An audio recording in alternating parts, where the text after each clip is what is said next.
এই ভিডিঅ'টোত আত্মসহায়ক গোটৰ যিখন 10,000 টকীয়া ফৰ্ম দিছে সেই ফৰ্মখন কেনেকৈ ফিলআপ কৰিব লাগে আজি আমালোক এই ভিডিঅ'টোত আলোচনা কৰিম।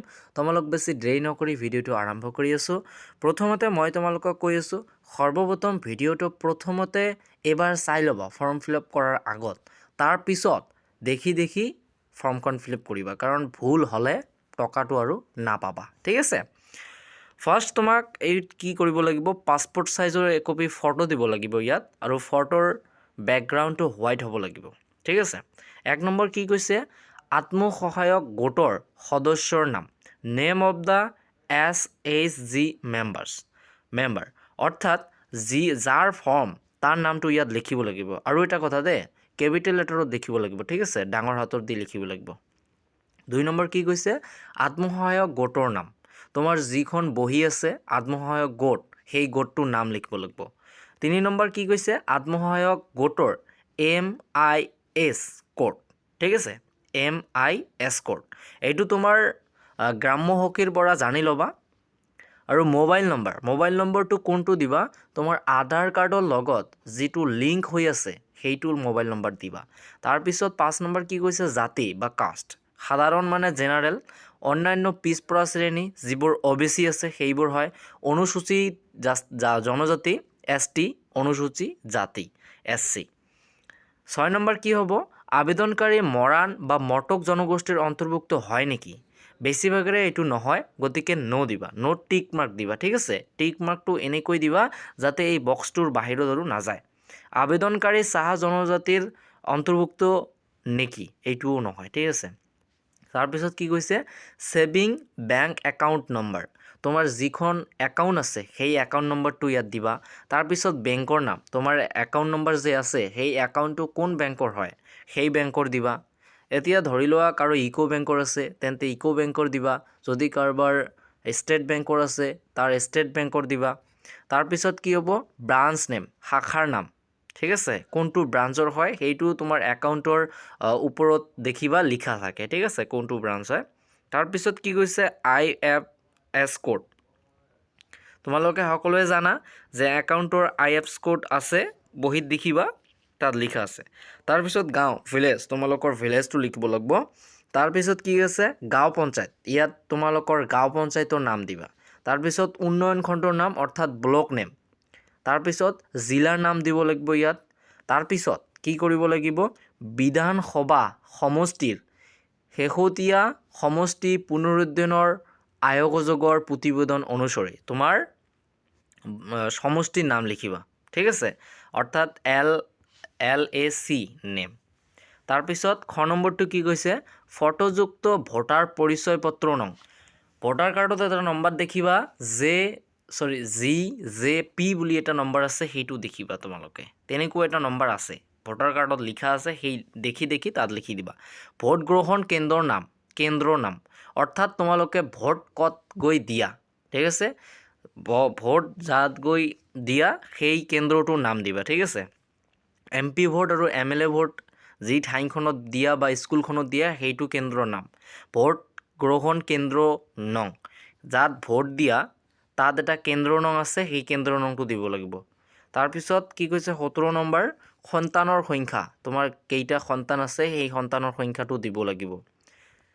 18 নম্বৰ মষ্ট ইম্পৰ্টেণ্ট হয়, বিদ্যালয়লৈ যোৱা 3 পৰা 14 বছৰৰ বয়সৰ কন্যা সন্তানৰ সংখ্যা যদি প্ৰযোজ্য হয়, মানে তোমাৰ ঘৰত যদি 3 পৰা 14 বছৰলৈকে কন্যা সন্তান আছে বা ছোৱালী আছে তেন্তে ইয়াত ইয়েছ দিবা। ঠিক আছে, 19 নম্বৰ কি কৈছে, বিদ্যালয়ত কন্যা সন্তানৰ নামভৰ্তি কৰোৱা হৈছেনে নাই, যদি তোমালোকৰ সন্তান থাকে তেন্তে যদি এডমিশ্যন কৰি দিবা ইয়েছ দিবা, আৰু যদি এডমিশ্যন কৰা নাই তেন্তে ন' দিবা। আৰু যদি তোমাৰ সন্তান নাথাকে 3 পৰা 14 বছৰলৈকে কন্যা সন্তান নাই বা ডাঙৰ হৈছে তেন্তে তোমাৰ ইয়াত হাতে দিব নালাগে। ঠিক আছে, তাৰপিছত 20 নম্বৰ কি কৈছে, ক নম্বৰটো, অমৃত বৃক্ষ আন্দোলনত ৰোপণ কৰা গছপুলি কেইটা জীয়াই আছে আৰু ডাঙৰ হৈছেনে, সেইবোৰ জীয়াই আছেনে, যদি আছে তেন্তে হয় দিবা, ডাঙৰ হৈছে মানে হয়, যদি নহয় মানে যিসকলৰ হয় নাই বা কিবা হৈছে বা কিবা কাৰণত গছপুলিটো ডাঙৰ হোৱা নাই বা মৰি গৈছে, যদি নহয় সেই ঠাইত নতুন গছপুলি ৰোপণ কৰা হৈছেনে, সেই ঠাইত নতুন গছপুলি ৰোপণ কৰিছেনে? যদি কৰা নাই তেন্তে ন দিবা, আৰু যদি কৰিছা হয় দিবা।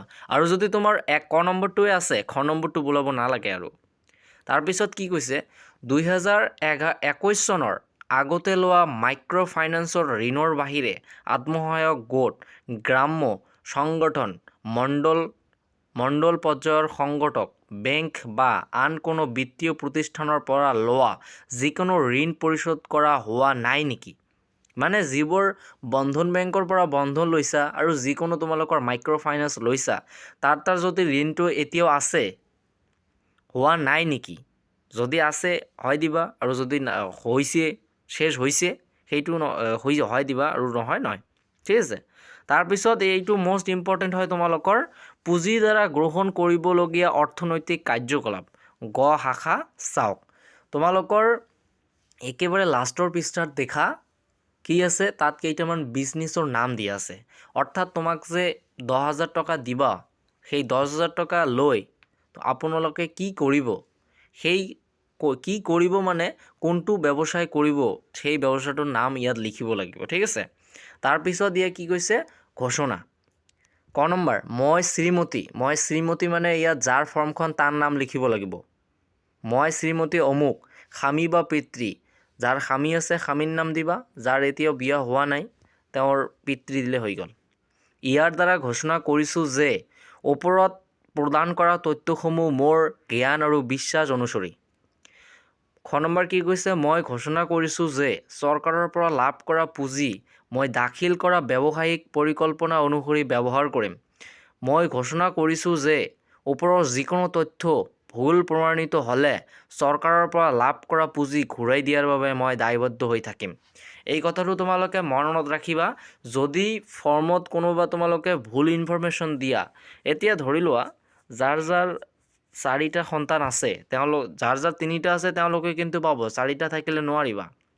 গতিকে যাৰ 4টা আছে তেওঁলোকে যদি দুটা সন্তান দিয়ে, সেইটো যদি ধৰা পৰা হয়, তোমালোকক কিন্তু সেই ঋণটো যি 10,000 টকা পাবা, সেই 10,000 টকা চৰকাৰক ঘূৰি দিবলৈ বাধ্য তোমালোকে। কাৰণ ইয়াত দিছে যে পুঁজি ঘূৰাই দিয়াৰ বাবে মই দায়বদ্ধ হৈ থাকিম, অৰ্থাৎ তুমি নিজে ইয়াত স্বাক্ষৰ হিচাপে দি দিছা। ঠিক আছে।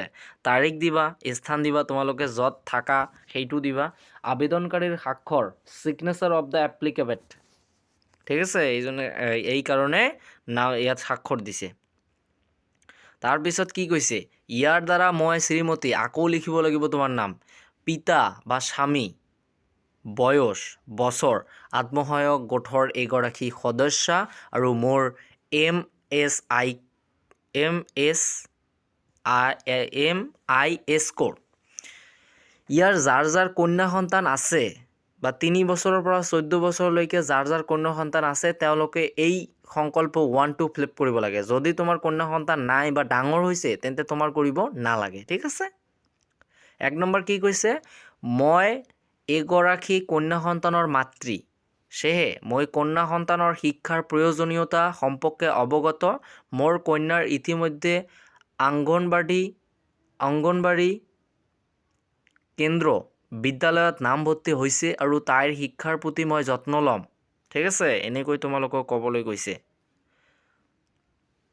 মানে এটা কথা কৈছে না আমালোকৰ প্ৰধানমন্ত্ৰী, যে বেটি বাচাও দেশ বাচাও, বেটি পঢ়াও দেশ বাচাও, এইটো। ঠিক আছে। অথবা মোৰ কন্যা সন্তানৰ বৰ্তমান বিদ্যালয়ত নামভৰ্তিৰ বয়স হোৱা নাই। মোৰ কন্যা সন্তানৰ 3 বছৰ বয়স হ'লে তাইক অংগনবাড়ী কেন্দ্ৰ বিদ্যালয়ত নামভৰ্তি কৰি তাইৰ শিক্ষাৰ বাবে প্ৰচেষ্টা চলাম। মানে বিজেপি চৰকাৰ একেবাৰে ভাল এটা সিদ্ধান্ত লৈছে। এইটো ভালে কাম কৰি আছে। এইটো তোমালোকক যিটো প্ৰশস্তি দি আছে, এইটো ভাল প্ৰশস্তি হয়। বহুত মানুহ আছে তেওঁলোকৰ মাইণ্ড এনেকুৱা যে কন্যা সন্তানক ইমান পঢ়াব নালাগে। মোৰ হিচাপত হিমন্ত বিশ্ব শৰ্মা ডাঙৰীয়া, আমাৰ মামাই যিটো কথা কৈছে সেইটো ভালেই কৈছে। বহুত মানুহ আছে কন্যা সন্তানক নপঢ়ায়। গতিকে ইয়াত তোমালোকক প্ৰতিজ্ঞা কৰিব কৈ আছে, সংকল্প ল'ব কৈ আছে যে মই মোৰ কন্যা সন্তানক পঢ়াম, পঢ়াৰ প্ৰতি যত্ন ল'ম। ভৱিষ্যতে কোনো কন্যা সন্তান জন্ম হ'লে 3 বছৰ বয়সত তাইক মই অংগনবাদী কেন্দ্ৰ বিদ্যালয়ত নামভৰ্তি কৰি তাইৰ শিক্ষাৰ বাবে প্ৰচেষ্টা চলাম। মই ঘোষণা কৰোঁ যে ওপৰত উল্লেখিত যিকোনো তথ্য ভুল বুলি প্ৰমাণিত হ'লে চৰকাৰৰ পৰা লাভ কৰা ধন উভতাই দিয়াৰ বাবে মই দায়বদ্ধ হৈ থাকিম।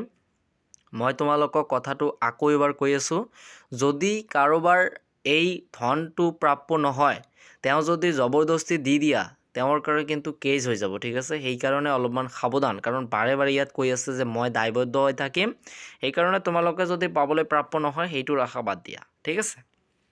আৰু যাৰ যাৰ কন্যা সন্তান নাই বা ডাঙৰ হৈছে, তাৰ কিন্তু সংকল্প পত্ৰ 1 ফিল আপ কৰিব নালাগে। সংকল্প পত্ৰ 2, ইয়াৰ দ্বাৰা মই শ্ৰীমতী, আকৌ তোমাৰ নাম লিখিব লাগিব, পিতা বা স্বামী, বছৰ, আত্মসহায়ক গোটৰ এগৰাকী সদস্য আৰু মোৰ MIS কোড। ইয়াত তোমালোকৰ বছৰৰ পৰা আন এটা ঠাই দেখিছে না, এইটো তোমাৰ হ'ব আত্মসহায়ক গোটৰ নাম, ঠিক আছে। মই দৃঢ়তাৰে আৰু শুদ্ধ অন্তৰেৰে ঘোষণা কৰোঁ যে মই এগৰাকী সাধাৰণ শ্ৰেণী অন্যান্য পিছপৰা শ্ৰেণীৰ অন্তৰ্গত মহিলা। মই মোৰ সন্তানৰ সংখ্যা 3টালৈ বৃদ্ধি হ'বলৈ নিদিয়াৰ সংকল্প গ্ৰহণ কৰিছোঁ। যদি ইতিমধ্যে মোৰ 3টা সন্তান জন্ম হোৱা নাই, তেন্তে মই মোৰ সন্তানৰ সংখ্যা 2টাতে সীমিত ৰাখিবলৈ প্ৰচেষ্টা কৰিম। এই ক্ষেত্ৰত মোৰ স্বামীৰ সন্মতি আছে, অথবা মই এগৰাকী অনুসূচিত জাতি। এইটো তোমালোকে ক'ত পাবা? তোমালোকৰ প্ৰথম পৃষ্ঠাতে দেখা যে জেনাৰেল আছে, OBC আছে, তোমালোকে সেই অসমীয়াটো ইয়াত দিবা, ঠিক আছে। মটক সম্প্ৰদায়ৰ চাহ জনজাতিৰ অন্তৰ্গত মহিলা। মই মোৰ সন্তানৰ সংখ্যা 4টাতকৈ বৃদ্ধি হ'বলৈ নিদিয়াৰ সংকল্প গ্ৰহণ কৰিছোঁ। যদি ইতিমধ্যে মোৰ 4টা সন্তান জন্ম হোৱা নাই, তেন্তে মই মোৰ সন্তানৰ সংখ্যা 3টাত সীমিত ৰাখিবলৈ প্ৰচেষ্টা কৰিম। এই ক্ষেত্ৰত মোৰ স্বামীৰ সন্মতি আছে। মই ঘোষণা কৰোঁ যে ওপৰত উল্লেখিত যিকোনো তথ্য ভুল বুলি প্ৰমাণিত হ'লে চৰকাৰৰ পৰা লাভ কৰা ধন উভতাই দিয়াৰ বাবে মই দায়বদ্ধ হৈ থাকিম। মোৰ উপস্থিতিয়ে আবেদনকাৰীয়ে তাৰিখে সত্য ঘোষণা কৰি স্বাক্ষৰ কৰিলে। সাক্ষীৰ স্বাক্ষৰ, আবেদনকাৰীৰ স্বাক্ষৰ। যদি তোমালোকে অসমীয়াটো নকৰি এই ইংলিছটো কৰা, তথাপিও কিন্তু হ'ব। যদি ইংলিছটো কৰা তেন্তে অসমীয়াটো কৰাৰ প্ৰয়োজন নাই, আৰু যদি অসমীয়াটো কৰা তেন্তে ইংলিছটো কৰাৰ প্ৰয়োজন নাই। মই আশা কৰোঁ তোমালোকে বুজি পাইছা, ঠিক আছে। আৰু এই ফৰ্মখন তোমালোকে ইচ্ছা কৰিলেও অসমীয়াত ফিল আপ কৰিব পাৰিবা, ঠিক আছে। সম্পূৰ্ণৰূপে অসমীয়াত ফিল আপ কৰিব পাৰিবা। আৰু ইয়াত তোমালোকৰ 2টা ফটো দিব লাগিব GPS কেমেৰা হিচাপত, ঠিক আছে। তাৰপিছত মই তোমালোকক অলপমান আগতে ক'লোঁ যে গ শাখা, অৰ্থাৎ এইবিলাক তোমালোকৰ কি কি বিজনেছ আছে নাই তোমালোকক ইয়াত দিছে। তো তোমালোকে ফৰ্মখন ভালকৈ ফিল আপ কৰিবা। ফৰ্মখনত যদি ভুল হয়, তোমালোকৰ ধনটো পাবলৈ হ'লে অলপ কিন্তু কষ্ট হ'ব, ঠিক আছে। নোপোৱাৰ সম্ভাৱনা বহুত বেছি থাকিব যদি তোমালোকৰ ফৰ্মখন ভুল হয়। তো আজি আমালোক এই ভিডিঅ'টো ইয়াতে সম্পূৰ্ণ কৰিলোঁ।